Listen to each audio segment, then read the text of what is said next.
Assalamualaikum, gimana kabarnya teman-teman? Semoga semua dalam keadaan sehat dan bahagia ya. Di video kali ini kita akan ngobras. Apa tuh ngobras? Ngobrol asik seputar laktasi. Di ngobras pertama ini kita akan ngobrolin tentang booster ASI.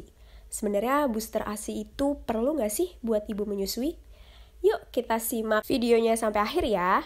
Di ngobras kali ini, seperti yang udah aku sebutin tadi, kita akan bahas tentang booster ASI. Biasanya pertanyaan ini tuh sering banget ditanyakan oleh ibu-ibu menyusui ya.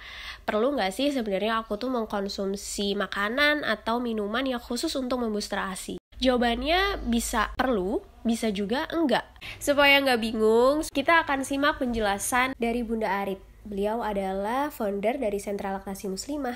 Jadi, apa yang aku sampaikan di sini itu udah tayang artikelnya di Instagram Sentra Laktasi Muslimah. Teman-teman bisa cek juga di sana ya. Kenapa di awal tadi jawabannya adalah bisa iya, perlu, atau bisa juga tidak? Karena sebetulnya produksi ASI itu dipengaruhi oleh dua faktor.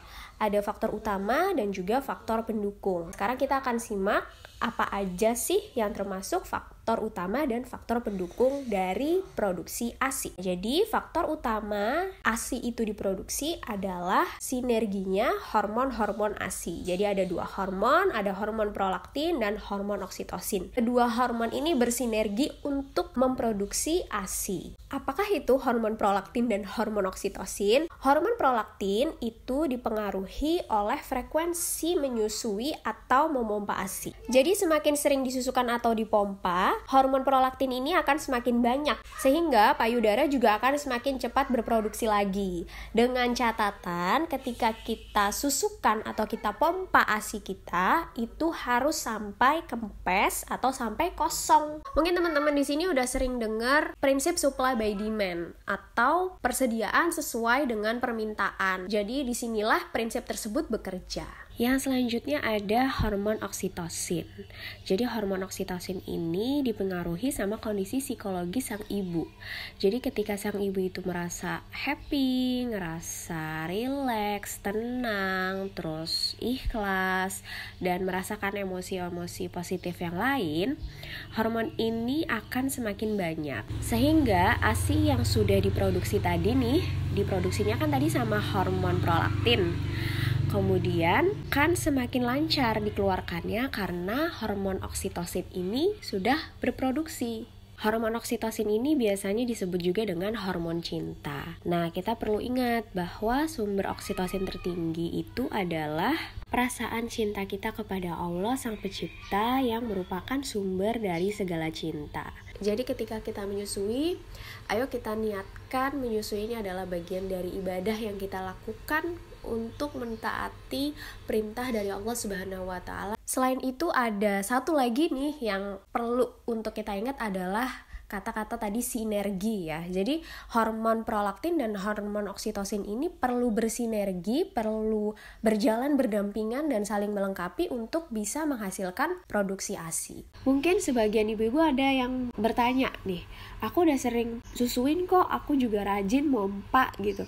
Tapi kenapa ya produksi ASIku segini-segini aja gitu. Kita perlu tengok, kita perlu lihat ke dalam diri kita, apa yang lagi terjadi nih sama diri kita gitu. Apakah kitanya stres atau kitanya lagi banyak pikiran, banyak pressure gitu. Ketika kita stres, ASI akan jadi sulit berproduksi dengan lancar. Kenapa? Karena hormon oksitosinnya jadi tidak terproduksi gitu. Begitu juga sebaliknya ketika kita merasa happy tapi kitanya males, kitanya jarang menyusui atau memompa ASI kita, itu hasilnya akan produksi ASInya lama-lama berkurang atau bahkan bisa juga berhenti gitu. Jadi perlu kita benar-benar ingat bahwa hormon prolaktin dan hormon oksitosin itu perlu bersinergi. Sekarang kita lanjut ke faktor pendukung ASI diproduksi. Apa sajakah itu?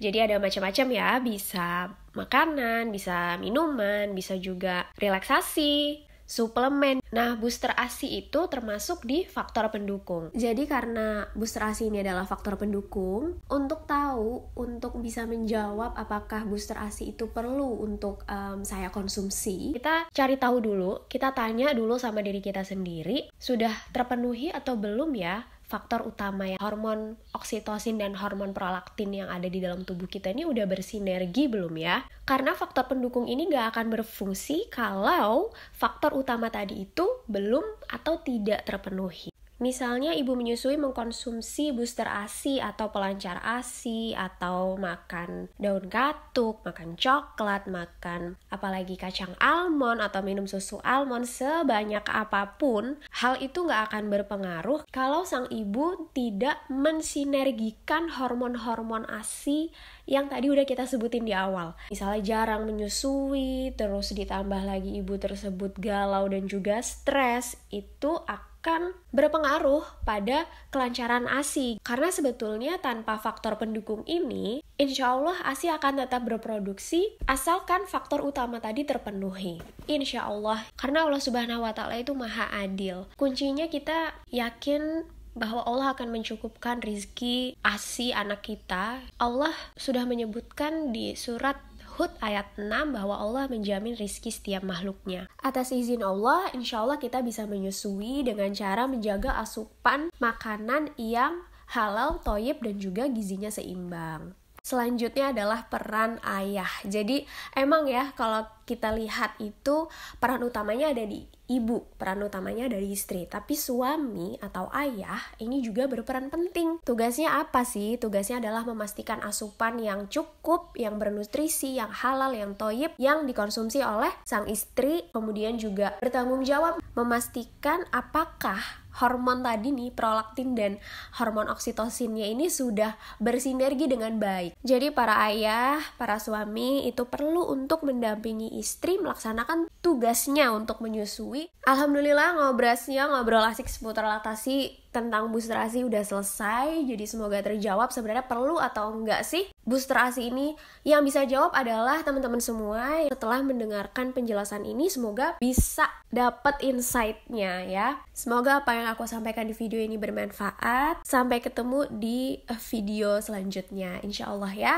Wassalamualaikum warahmatullahi wabarakatuh.